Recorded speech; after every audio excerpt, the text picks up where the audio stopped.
Bienvenidos una vez más a este canal de YouTube en donde estamos trabajando el presaber de química. Es importante que vieras los otros dos videos sobre electronegatividad. Hoy vamos a estar con la pregunta de estilo número 3. La pregunta dice de la siguiente forma. La siguiente tabla muestra los valores de electronegatividad de varios elementos.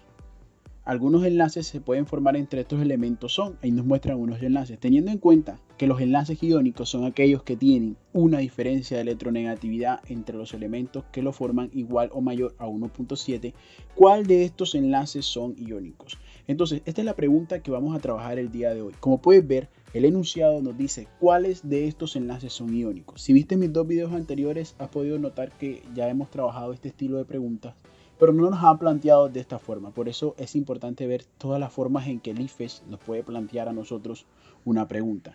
Entonces, comenzando, nos van a mostrar algunos enlaces que se forman entre los elementos de la pregunta. En este caso tenemos que los elementos son el potasio, el magnesio, el cloro, el oxígeno y el flúor, y nos muestran los valores de electronegatividad que tiene cada uno de estos elementos. También nos muestran los enlaces que forman o las parejas que forman entre ellos. Nosotros tenemos que determinar cuáles de estos serían pues iónicos.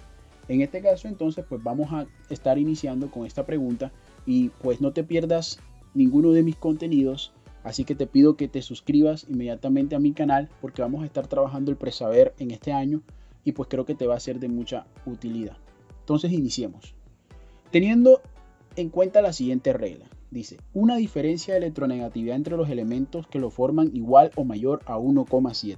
Eso vamos a buscar elementos que cuando se combinen con otros su diferencia de electronegatividad sea 1,7. Entonces comencemos con la respuesta A. En este caso la respuesta A tenemos el cloruro de potasio y la molécula de oxígeno. Pues como vemos el potasio tiene 0,8 de electronegatividad y el cloro 3,0. Ellos forman el cloruro de potasio. Nótese que se escribe primero el elemento de menor electronegatividad y luego el elemento de mayor electronegatividad.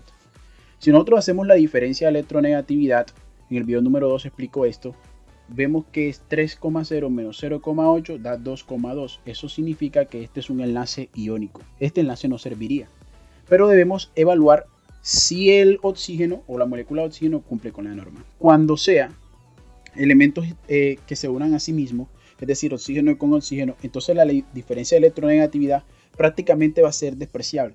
En este caso tenemos que la molécula de oxígeno, su electronegatividad es de 3,5. Si usted resta 3,5 de 3,5, eso le va a dar 0. Por lo tanto, no es un enlace iónico. Por lo regular, estas moléculas forman enlaces covalentes, pues tienen la misma fuerza para atraer electrones al formar el enlace. Por lo tanto, esa no es la respuesta correcta. Si nosotros nos damos cuenta, en la respuesta C, podemos descartarla de inmediato. ¿Por qué? Porque tiene la molécula de oxígeno. Y ya evaluamos que la molécula de oxígeno tiene una diferencia de electronegatividad de 0 y no forma enlaces iónicos. Por lo tanto, esa respuesta no va a ser correcta nada más por tener a la molécula de oxígeno pues presente. Teniendo en cuenta que la respuesta C no fue nuestra respuesta correcta, debemos pasar ahora a la siguiente respuesta. En este caso, vamos con la respuesta B. La respuesta B podemos observar que vuelve a aparecer el cloruro de potasio, es decir, KCl. Vemos que el cloruro de potasio, su diferencia de electronegatividad nos dio 2,2, por lo tanto, ese sí pues tiene un enlace iónico. Debemos seguir evaluando los ejemplos que nos muestran. Tenemos el fluoruro de potasio. El fluoruro de potasio, como podemos ver, su diferencia de electronegatividad, si la hacemos, es de 4,0 menos 0,8, eso nos da 3,2. En este caso, el fluoruro de potasio sí cumple con el criterio de ser mayor o igual a 1,7 y por lo tanto sí es un enlace iónico.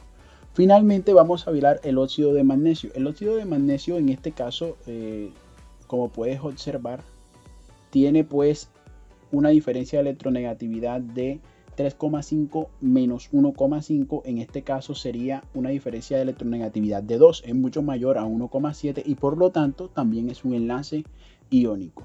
Date cuenta en este caso que todos los ejemplos que nos plantea la respuesta B cumplen con el criterio de ser mayor o igual a 1,7. Por lo tanto, esta sería nuestra respuesta correcta.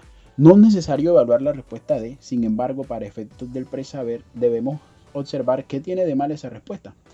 En la respuesta D vemos el fluoruro de potasio, que ya lo evaluamos, 3,2 si cumple, pero el óxido de cloro vemos que es de 3,5 menos 3,0, eso da 0,5, por lo tanto pues es un enlace covalente y no un enlace iónico. Hay algo importante que resaltar en esta pregunta, y es que si nosotros sabemos de tabla periódica podemos resolverla de una forma más sencilla.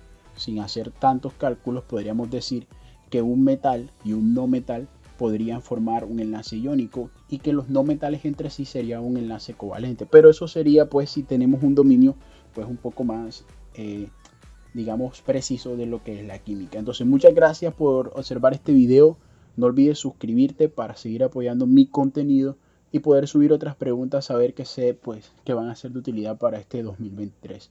Pues muchas gracias a todos, hasta la próxima.